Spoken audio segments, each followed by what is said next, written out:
Ukraine's President Volodymyr Zelenskyy is warning Russia could launch a major missile strike following days of drone attacks, and he's also asking the U.S. for more aerial missiles to defend his country in the war.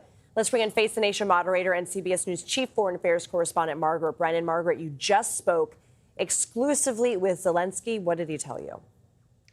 Well, it was incredible to hear from him at this moment because he told us as soon as tonight, possibly tomorrow, they do expect a massive attack by Russia. They are watching Russia prepare for it using what they believe will be a barrage of cruise missiles, of ballistic missiles, and of drones.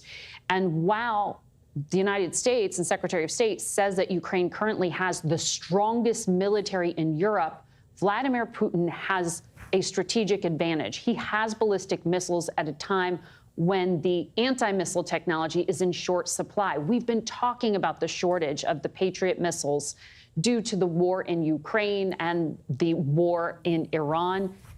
Right now, as Vladimir Putin targets Kyiv, we may see the consequence of that ability to overwhelm Ukrainian defenses. That is what President Zelenskyy was warning about, and he appealed in a letter to Congress this week and to the White House to try to make some of those Patriot missiles available, even though they are in such short supply. Even though it is Europe now providing the majority of funding for Ukraine's defense, it's American manufacturing that makes this technology, and that's why they're so dependent. But I also spoke to him about what Russia's doing outside of Ukraine. Just overnight, you saw a drone hit an apartment building in Romania, a NATO ally, and a cargo ship from Turkey, another NATO ally. I asked President Zelenskyy why Vladimir Putin would be taking that kind of risk right now. Take a listen.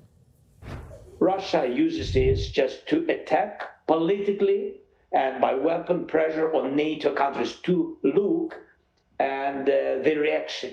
So the reaction, I think the reaction has to be more strong from the unity of NATO countries.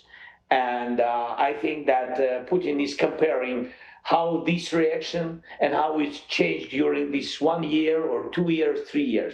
This is the way how, and he also, the testing of air defense of other countries, NATO countries, which are bordering us or bordering Belarus or Russia. So he's testing what air defense they have. Can they destroy all the missiles or drones? This is what I think. President Zelenskyy said he believes this message, testing these other NATO countries, is Vladimir Putin saying, don't step in now to help Ukraine. And really testing the premise in many ways, Lindsay, of whether NATO is a paper tiger or not, a phrase that the President of the United States recently used to refer to that Western alliance.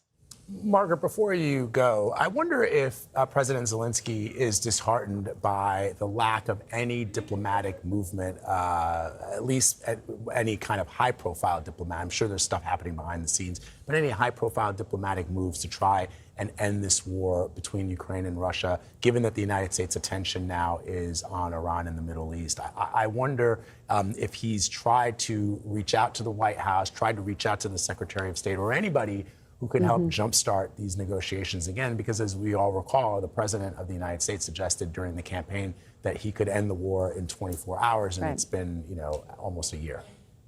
Well, President Trump hasn't been able to persuade Vladimir Putin to agree with him on that point.